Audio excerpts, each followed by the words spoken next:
आमर तो 16टी आलोचना चक्र अच्छी गतकाली माननीय मुख्यमंत्री प्रथम विश्व ओडिया भाषा सम्मेलन को उद्घाटित करते आज है द्वितीय दिन सकाळु आलोचना चक्र चली संध्या पर्यंत किंतु मु आपण मानक माध्यम रे समस्त को अनुरोध करने चाहिए कि आसिकी यही प्रदर्शनी टाको बुलिकी जातु आम भाषा आम माँ माटी उपरे गोटे बड़ प्रदर्शनी है समस्त को निश्चय भल लगे आई प्रदर्शनी सांस्कृतिक कार्यक्रम किछि पास नहीं से समस्त निश्चय आसबे। धन्यवाद। आमर तो 16टी आलोचना चक्र अच्छी गतकाली माननीय मुख्यमंत्री प्रथम विश्व ओडिया भाषा सम्मेलन को उद्घाटित करते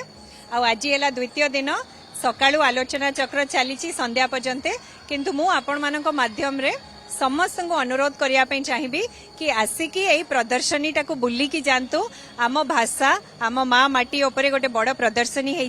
समस्त को निश्चय भल लगे आई प्रदर्शनी सांस्कृतिक कार्यक्रम किछि पास नहीं से समस्त निश्चय आसबे। धन्यवाद।